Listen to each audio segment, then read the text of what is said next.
Whoa!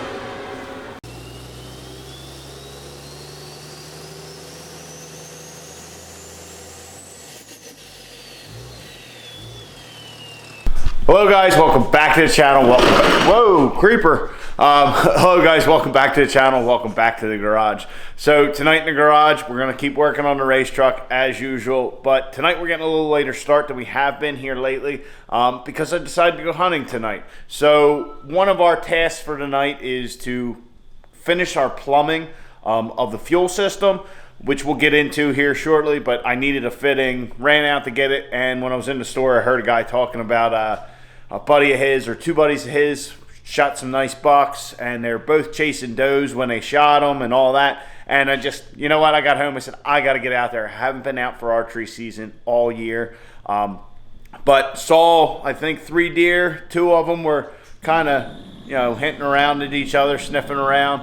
I think it was just a button buck and a doe. But anyhow, then in the evening, because it gets dark in the woods, I usually go up to the field where I can see the sunset and see the ridge. And I actually saw a couple of bucks up there. So I don't know that they're in rut yet, but I think they're getting close. But yeah, looking at that skyline and seeing those 2 bucks, pretty awesome. One looked like it only had 1 horn. I haven't thrown it up on the computer yet, but I do have video of it. So anyhow, guys, what are we getting into on the race truck tonight? So the other night, we had some issues with our belt routing. I think I have that solved, but I got this Gates belt and it's a little too short. So we're gonna have to play the get a belt, try it, not, you know, back and forth kind of game. I think I have it sorted out, a little bit longer belt, I think like 1.5 inches longer. We'll get that all done. But I also got our power steering pump cleaned up. I got our idler cleaned up and our alternator cleaned up a little bit with a wire brush because a lot of you guys had commented how ugly that stuff looked, and you were right. Also, I think I figured out our fuel problem with our Waterman. If you guys remember, it was hitting the power steering pump when it was clocked vertical. I think if we clock it right like that, we'll be good. It will be tight to the pulley, but it seems like all the fittings will clear. The only problem with that is we need to get a new fitting. Our new supply fitting to our AirDog Champ is not going to work. It's going to kink that line real bad. But if we get close enough, we might just say screw it, and we'll get to that later because we're close. Anyhow, kind of jumping ahead. But also our hood stack is done. I got all our welds done. Also, I added to the hood stack 2 3/8 bolts in case the turbo ever comes apart. I know a lot of your pulling bodies or sanctioning bodies require this, and I think some of the drag racing ones do as well. So while it was off, I figured I'd make sure we had that, so we're good for the future. We can throw that on. Also, we got a little bit more wiring to do. So I completely forgot that we have this piece of our breakout harness to install. So what part of the breakout harness is this? This is the in-cab portion. So here is our firewall connector, and then all of our other peripherals like our OBD2 port and our ignition wire, our throttle pedal connector, and our wire for our TPS. So that wire is a TPS reference signal that I had them throw in there, so that way we can, rather than cutting our brand new harness up, we can have that feeding our anteater, our blow-off valve, and our nitrous controller on that one little peg we put on our electrical panel. So like I was saying, we might kind of forego that one fuel fitting, because if we get all the wires done and get the other fuel issue solved, the other fuel issue I've left out a return somehow. I don't know how I overlooked it, but I did. But if we can get that all done tonight, we might try and fire this puppy. So I'll be thrilled. I probably won't be able to sleep tonight. But anyway, yeah, if we get this all wired up and ready, other than that one fuel fitting we'll have to change out later so it's not kinked, we should be able to start the truck. Yeah, I don't know. So anyway, I'm excited. I don't want to talk about that too much because we might not get there, but let's give it a shot, get some of this stuff done, and see if we can fire this puppy.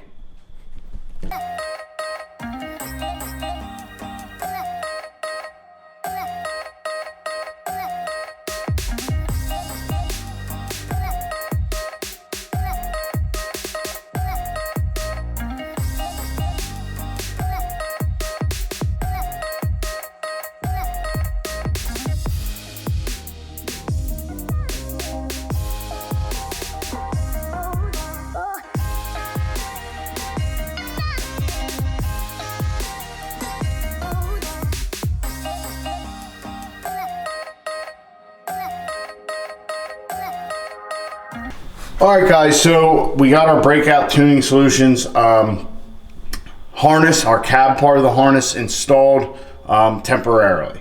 So if you look at this firewall connector, it's this square or rectangular thing. How to make that with all round drill bits, I haven't really figured out, and I wasn't going to put too much thought into it for tonight because really there's not much to run here.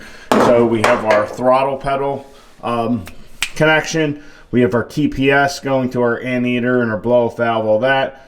We also have power and ground for the OBD2 port, and there's an ignition wire as well we hooked up. So that's all hooked up. We got that installed temporarily.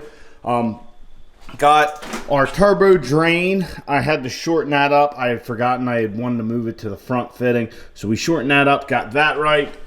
Got all of our plumbing done. As I had told you guys before, this line's got a little kink in it. It's kind of funky. I don't know if that would hurt flow or not, but I certainly think a 90-degree fitting would be better. But we said screw it because we got everything else done that we needed to. So that's all hooked up. I filled our Champ, our Air Dog Champ fuel filter system. Got that all filled up with fuel.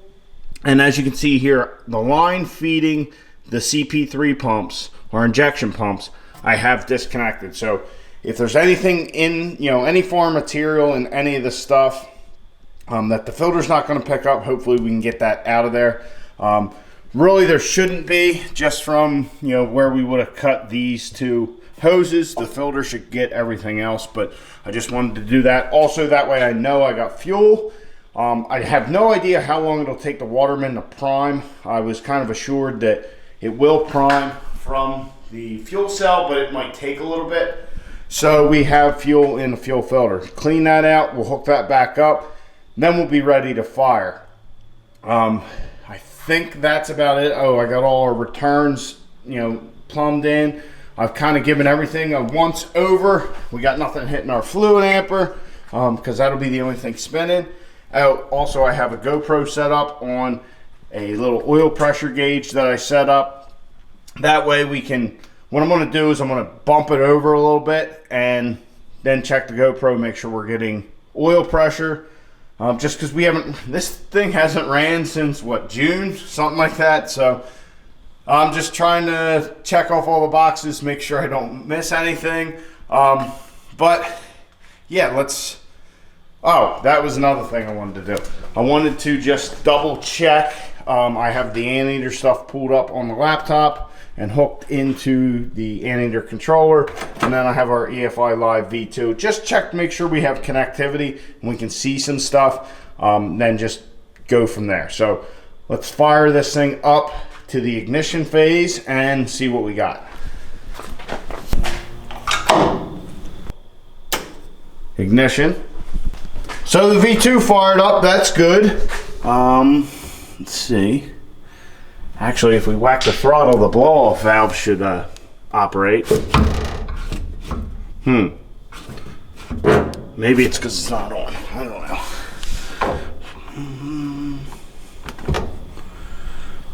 All right, well, the anteater connected. Try that too. Where's the TPS?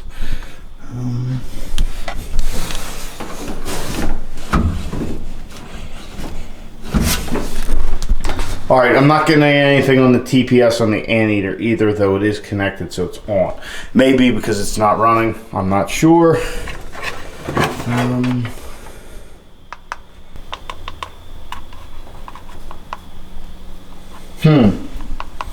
No vehicle detected. So I figured out what our little problem was. When I was showing you that connector, I never reconnected it. So after we plug this in, turn the ignition on, our TPS should show up on the anteater and on the V2.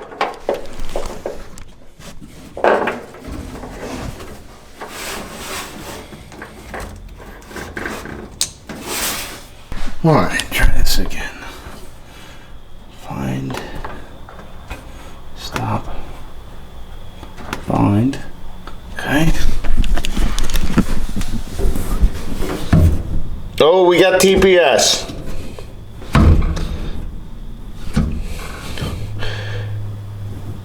Might have to be rescaled, which is fine. We don't need to worry about that right now.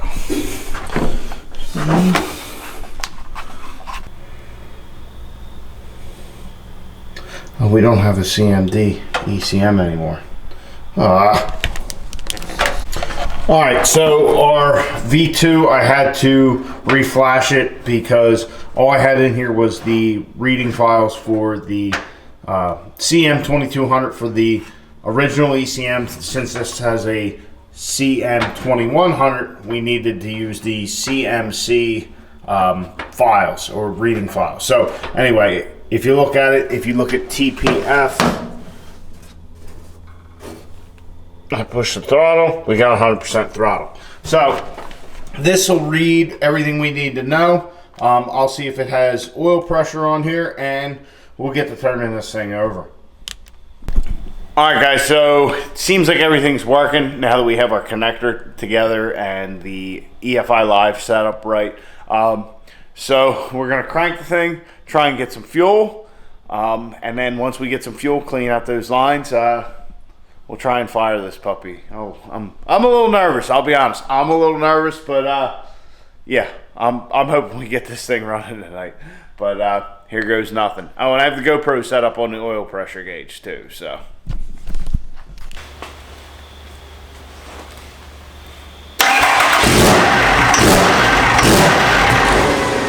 Whoa!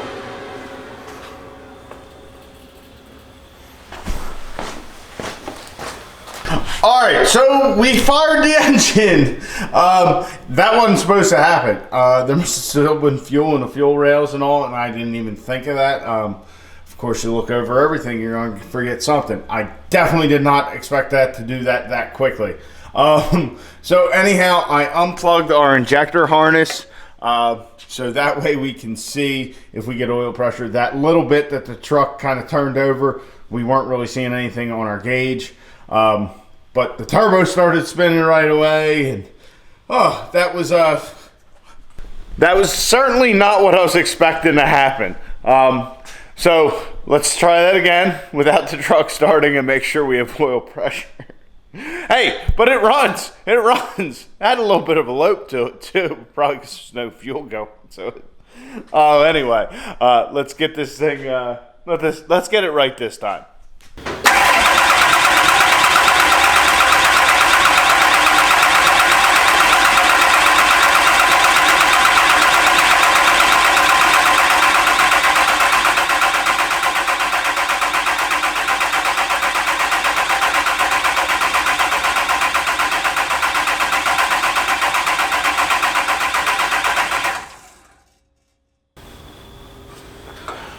All right, so the injectors are connected again. We have fuel. We got oil pressure. Let's start this pig.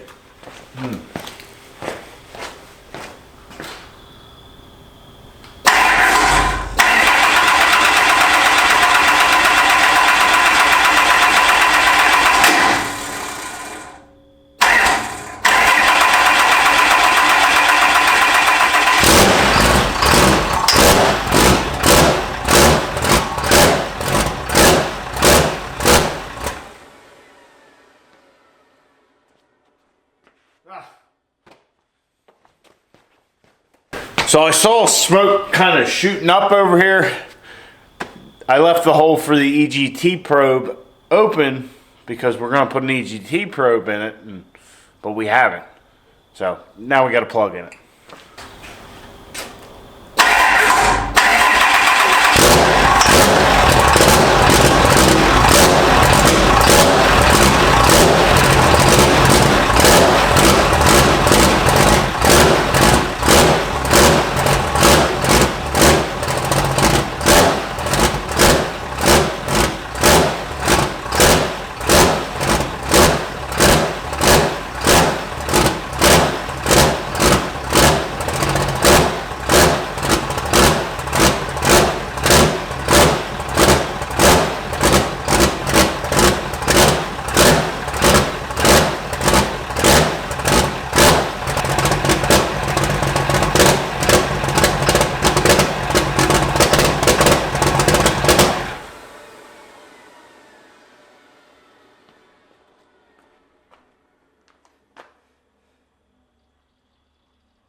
Well, she runs, but we got a lot of smoke coming out of the garage.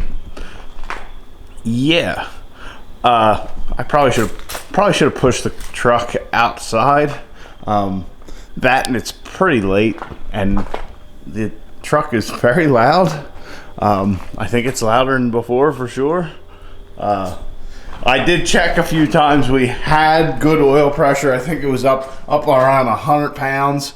And the RPMs were dropping. It was dropping real low, and then it would shoot up to like 1,000. Dropping real low, shoot up to 1,000, and then it was like it would drop to 800 and then to 900. So I think we're finally getting fuel up there. I just let it go. It sounded really cool and looked neat. The whole truck's rocking. I don't think it's bad for it, but it looked cool. Well, it runs. It runs. Barely. Well, I shouldn't say barely. It runs. I mean, I think we're trying to build our fuel pressure and all that. Of course, I don't have any fuel pressure gauges or anything, but I was looking at the V2 to see RPM and all that. I don't know. I think we're going to conclude this for tonight. As you can see, the garage is, yeah. But we've been welding and grinding in the garage here for a couple years now, so it's not like it's going to really hurt the paint any more than it already has. But I'm going to talk to the guys at Freedom, just make sure that's what's going on. I'm pretty sure that's what it is. That's why the idle was starting to get better. Also, not having a torque converter on it, I don't know if that would influence it any. But I don't think it would. I mean, when it's just sitting there in park or neutral. But if it's just got to run and get this out of its system, what we'll do is we'll just roll it outside, let it do it out there, and then we can just let it go.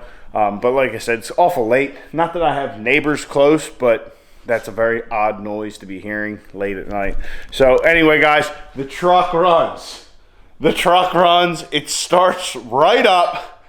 Even when you don't want it to. I wasn't expecting that the first time at all. Not thinking that there's probably fuel all throughout, past the CP3 pumps and all that.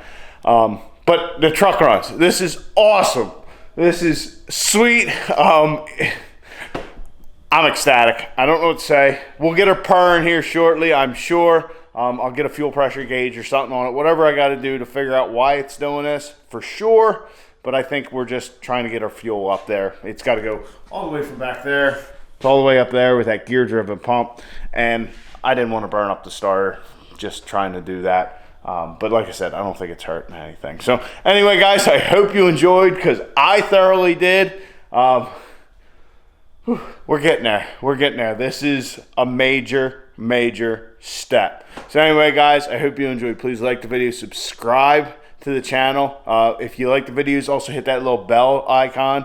I guess you get alerted right away that I posted a video. But anyway, guys, I'll catch you on the next one. Get out in your garage, get the wrenching on your truck,